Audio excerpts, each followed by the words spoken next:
Awas, hati-hati. Babul muslim, man salimal muslim, man salimal muslimuna min lisanihi wa yadihi. Ya, qala haddatsana qala, langsung ke rawi terakhir, an Abdullah bin Amr bin As radhiyallahu taala anhuma. Hadis diriwayatkan dari ujung sanadnya kepada Nabi dari Abdullah bin Amr bin As, semoga Allah meridai kepada beliau dan kepada bapaknya atau kedua orang tuanya, dari Nabi sallallahu alaihi wasallam. Qal al-muslimu, orang muslim yang baik itu, orang muslim yang imannya benar itu. Jadi cara baca kitab Sahih Bukhari itu begini. Sebutkan kitabnya tentang apa, maka hadisnya akan terkait dengan pembahasan kitabnya itu. Jangan dipisahkan terjemahan dari subtemanya. Kalau temanya tentang iman, maka cara menerjemahkannya begini. Orang muslim yang punya iman kuat itu, orang muslim yang benar yang baik itu, man salimal muslimuna min lisanihi wa yadihi, adalah orang yang mampu saat berinteraksi dengan orang Islam yang lain, orang-orang lain itu merasa tenang dengan keadaan lisan dan tangannya. Kalau bahasa singkatnya, orang Islam yang baik itu mampu menjaga lisan dan tangannya. Jelas? Karena itu kalimat lisan itu seringkali dibuka dengan kalimat iman dalam Al-Quran. Buka Quran surah 49 ayat 11 sampai 12. Ya ayyuhalladzina amanu, iman dulu. La yasra qaumin qaum. Hai orang-orang yang merasa punya iman, muslim yang baik, kebab tadi. Maka gunakan lisan untuk berkata yang baik, jangan saling mencela, kata Al-Quran. Ya ayyuhalladzina amanu, hai orang-orang muslim yang baik yang punya iman, la yaghtab ba'dukum ba'dha, jangan gosip, jangan gibah. Kalau ada orang bergibah menunjukkan imannya lemah. Kalau ada orang gosip menunjukkan muslimnya belum baik. Ya, abi mah henteu ustaz, bagus. Terus sepertos itu tuh, bapak itu mah tiap hari ya. Sama. Di orang Islam yang baik, dia jaga lisannya. Bahkan di hadis Nabi yang lain dikatakan, man kana yu'minu billahi wal yaumil akhir, falyakul khaira aw liyasmut. Siapa yang merasa beriman pada Allah di hari kiamat, awas, beriman kepada Allah dan akan dihisab di hari akhir. Di Nabi katakan begini, kamu hati-hati jaga lisan, perkataanmu dihisab. Falyakul khaira aw liyasmut, maka katakan yang baik supaya hisabmu ringan. Kalau tak mampu diam. Kalau tak bisa berkata yang baik, diam.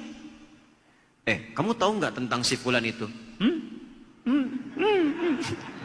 Diam aja. Ancaman dari Nabi, kalau kamu paksakan berkata yang buruk, maaf, di hari kiamat lebih dahsyat. Kalau kamu yakin akan dihisab, perkataan kamu itu dihisab. Di hadis Muslim yang lain, itu ada bab muflis namanya. Muflis, orang bangkrut. Itu pekerjaannya di muka bumi, di dunianya, ternyata rajin ibadah, Pak.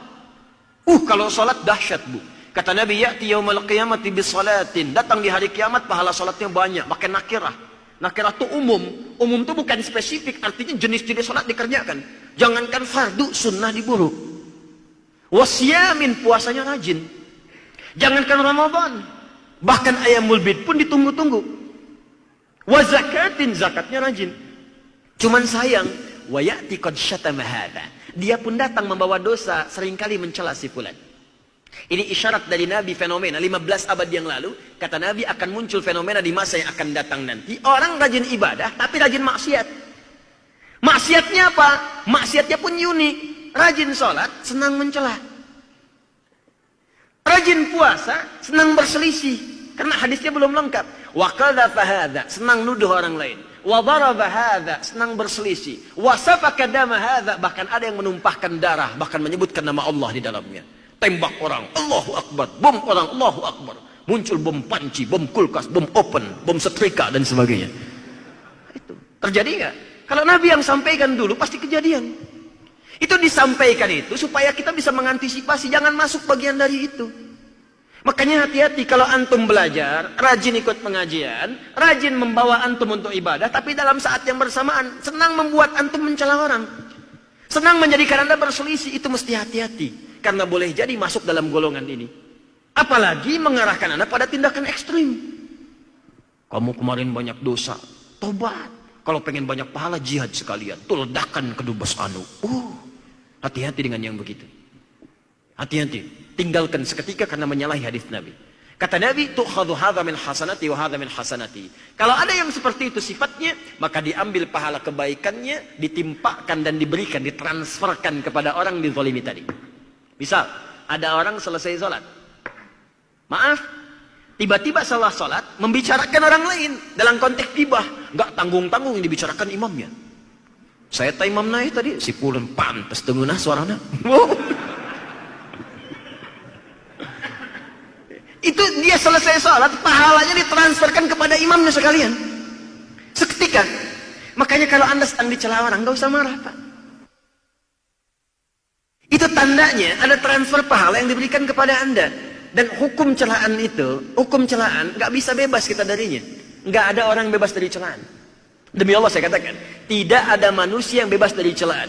Jangankan manusia, bayangkan Allah dicela oleh orang yang kafir, malaikat dicela, Rasul dicela, Nabi dicela, sahabat dicela, tabi'in dicela, ulama dicela.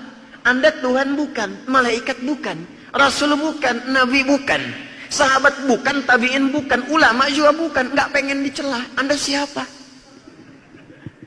Kalau kita orang baik, pasti akan dicela oleh orang yang tidak baik.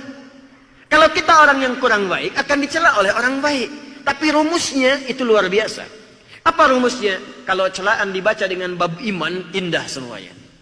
Kalau ada yang mencela Anda orang yang kurang baik, sebetulnya bukan celaan. Rumusnya dalam kaidah akhlak, sebetulnya pengakuan dari Allah yang dititipkan lewat lisan pencela itu bahwa Anda telah menjadi orang baik. Misal, nama Anda Asep. Tadinya senang kumpul-kumpul nggak jelas, tiba-tiba rajin ke multazam, kajian, sholat. Dirubah namanya Soleh misalnya. Oh, ahli surga, gitu. Lewat kan? Itu nggak usah marah. Itu sebetulnya bukan celaan dalam bab akhlak. Itu sesungguhnya pengakuan yang ditetapkan oleh Allah melalui lisan orang tadi bahwa Anda telah berubah menjadi baik. Makanya kalau ada yang celak pada kebaikan, jangan dibalas. Oh, panitia surga lewat, panitia surga lewat. Gak usah dibalas. Cukup sampaikan, maaf saya cuma humas, gitu aja. Paham? Sebaliknya kalau ada yang mencela orang yang tidak baik, itu pertanda sayang Allah kepada Anda untuk menghentikan perbuatan tidak baik itu sehingga kembali kepada jalur yang benar. Jelas sampai sini? Baik, jadi mustahil kita tidak menghindari hal demikian. Mustahil, pasti dapatkan. Karena itu kembalikan kepada babnya. Orang yang kemudian maaf mengerjakan kebaikan saat bersamaan mengerjakan yang buruk maka ditransferkan pahalanya. Fa in faniyat hasanatu, kalau habis bekal kebaikannya maka diambil keburukan dari orang tadi, faturiha finnar, dilemparkan langsung ke neraka. Maaf ya, maaf. Bekal salat sudah nggak ada, puasa sudah habis, zakat sudah menutup dosa. Tinggal tersisa itu pun keburukan, dosa fitnah belum ditutup. Maka diambillah dosa orang difitnah itu ditimpakan kepada yang memfitnah dan dilemparkan pemfitnah itu ke dalam neraka. Selesai. Maka jaga lisan, jaga tangan.